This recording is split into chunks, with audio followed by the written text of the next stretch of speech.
Location recording is difficult. Before you can even find out if something sounds good, you have to work through all these mess of cables, the snake, plugging it in, finding out that the cable isn't long enough, going back and moving everything. And you then also have to hope nothing is broken in the travel. Shoving it in a car, blah, blah, blah. It's a mess, it's a pain, and personally, it puts me off going somewhere new and exciting and trying it out. So in short, location tracking sucks. Well, maybe it did, but not now.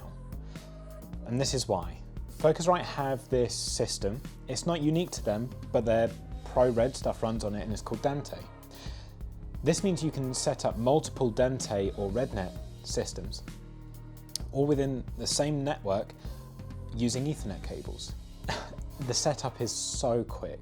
It's so quick. The problem was, that's what they told me, and I didn't believe them. So, what's better than to put that to the test? I packed up my car with a bunch of their Dante system units and headed off to my friend's place in St. Albans to go and record his music.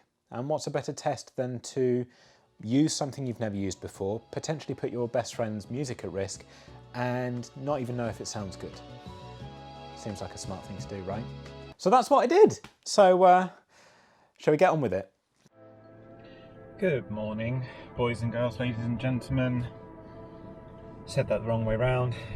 Today is Tuesday, and I am off to St. Albans to go and record some drums. But first, in order to get there, I have to do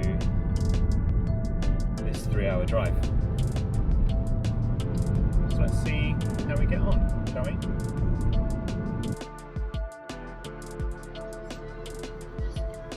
Oh, it is too bright for you.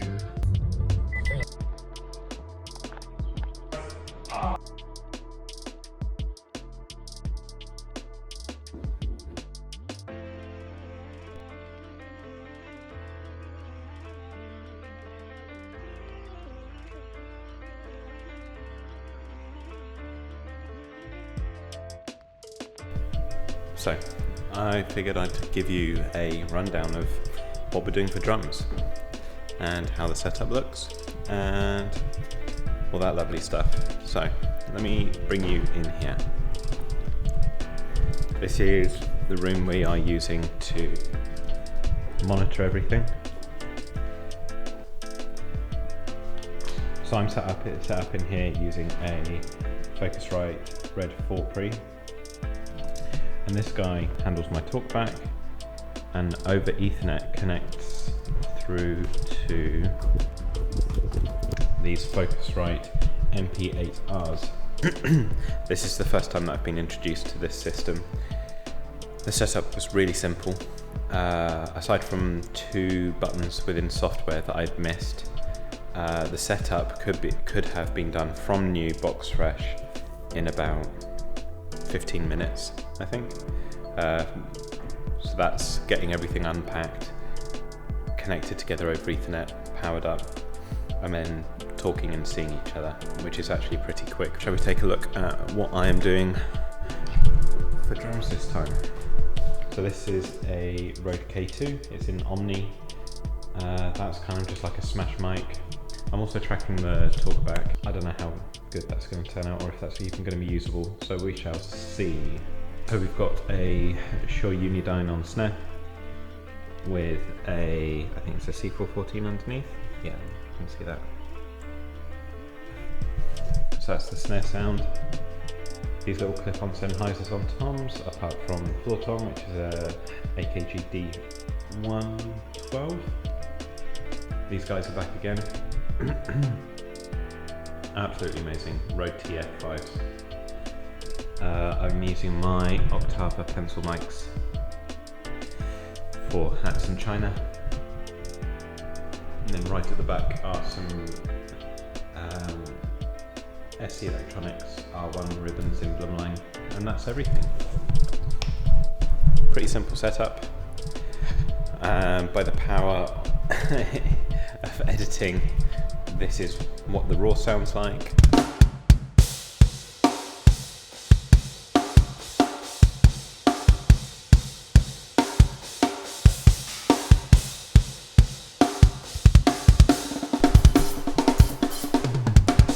And then this is what it sounds like, processed, mixed.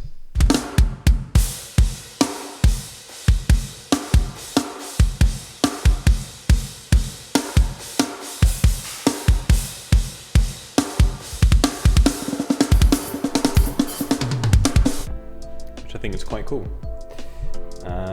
Right, I need to make coffee and get started.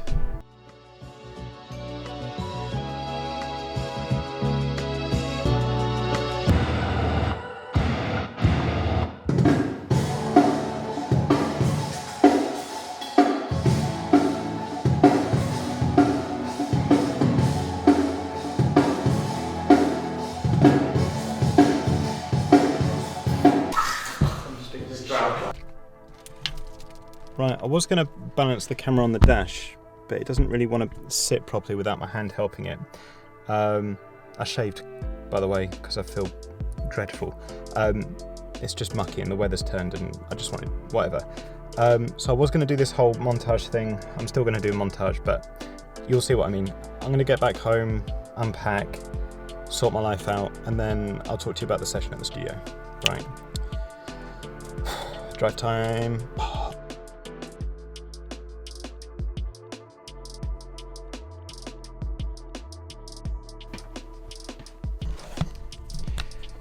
Home. Let me switch this up 1 second. Okay, so that session went pretty well. I think it went pretty well, at least. To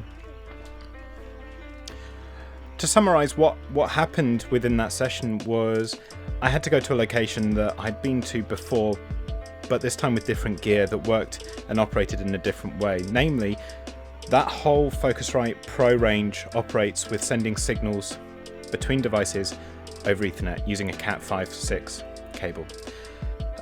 What this means is that instead of having to run these expensive looms from room to room, system to system, you can add preamps, converters, outboard quite comfortably with a single cable, plug it in, tell it where you want the audio to go, job done.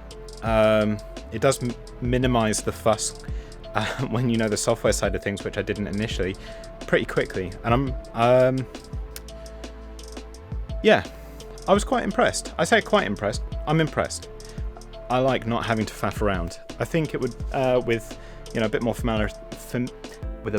familiarity and time, it could probably be the fastest system to own for a traveling engineer, which is really cool. So big thank you to everyone at Focusrite that lent me the gear. I'll probably own it at some point, but just not right now. It's not an expense that I want to take on, and you will see why very, very soon, because there is a completely different expense coming my way that is going to terrify me. But more on that next time. If you want to know any more information about the equipment used, about the microphones, about the setup, about what I did to the drums thereafter, please just leave a comment. I will get back to you. I have nothing to hide, and I have quite a lot to share in terms of information, so always more than happy to share. I don't think I have anything else to talk about. There is an update coming pretty soon, hopefully within the next few weeks of this video going live, where I'm going to discuss absolutely everything that's happened over the last 4 months, 5 months. I don't know how long lockdown's been going on for now. A lot's happened, a lot is progressing. There is a lot to talk about and a lot to bring you guys up to scratch on. So look out for that one. Until next time, don't be a dick. I'm going to ask you to hit the subscribe button. Even I ignore that, but please don't ignore it for me. I'm trying to grow YouTube into being my largest social media platform over everything else. This is hopefully where all my content is going to be going for the next couple of years, the important content. I may keep Instagram, I probably should, but we'll see. But this is the platform that I would like to grow. So hit subscribe, give me a thumbs up if you liked this video. If you didn't like this video, just leave a comment, say what you would have liked to have seen more of, and I'll focus on that. So yeah, until next time, don't be a dick. I'll catch you in a bit. Bye bye.